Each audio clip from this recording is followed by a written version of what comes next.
Another example here is to look at how we prioritise different cases in terms of seriousness, and they're given 10 small scenarios and have to place them in priority 1 to 10.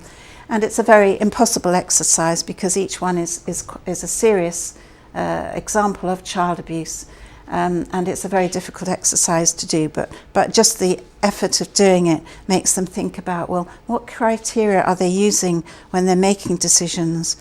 Is it, they might say, well, the age of the child, if it's a baby, they're particularly vulnerable, so we put them first. And then the analysis challenges and says, but actually teenagers may also be very vulnerable. Is harm actually deliberately inflicted or not? And how does that shift perceptions of how serious or not a case is? And some people will say, well, it wasn't abusive because they didn't mean to do it. So it challenges those kinds of assumptions.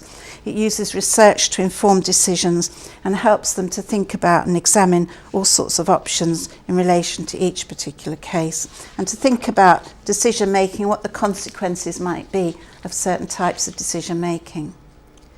This exercise goes a bit further, looking at the statutory definitions of indicators of abuse: physical, emotional, sexual abuse and neglect, and little scenarios which they have to identify which would be the main category. How would these definitions apply in particular cases? And again, they tap into analysis of that. But we do also include organised abuse. When we did the Becky programme, we had many emails from practitioners saying, well, what is organised abuse? Because we talked about it a lot on the programme. It's more than one child as a victim or possible victim, and more than one perpetrator or alleged perpetrator. That is organised abuse. And there are clear procedures in the working together guidance, and yet they're being used very little currently. So we build that into this exercise. Then this is an example of how we take people through a procedure going from initial referral right through assessment of child in need to Section 47 investigation, child protection conference and subsequent reviews. And they click on each person's title and get the next bit of the story. This is quite a complex exercise, and it involves genograms. They can click onto particular forms that are necessary to be used at certain times, percentile charts and so on.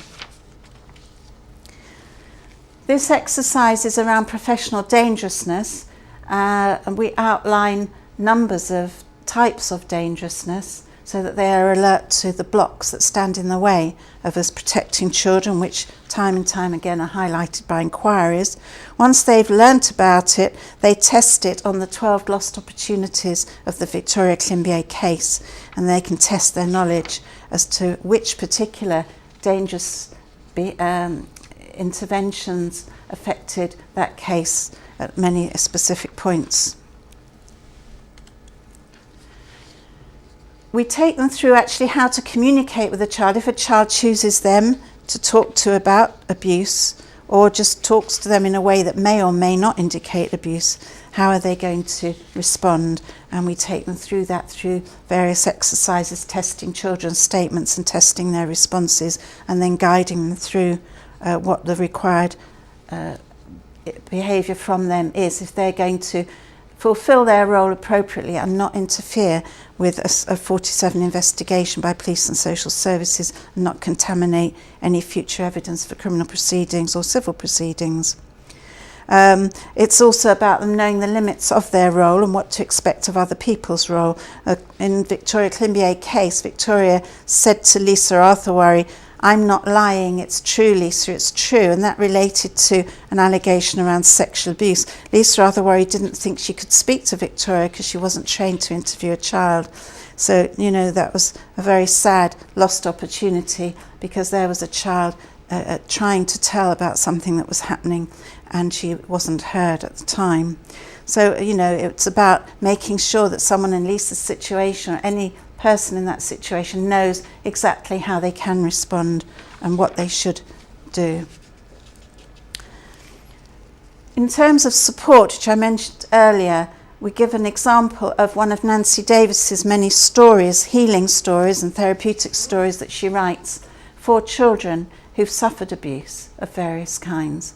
But we also use one of these stories to support the person doing the course after they've made their way through all this material to actually be healing for them. They can read this therapeutic story, which gives them a tool in working with children, but also hopefully will have a healing impact on them themselves. Each module ends with a multiple choice quiz where they can test their knowledge and reflect on their learning and reflect on the impact that the course has had. There will always be child abuse tragedies. Sadly, there will always be adults who harm children.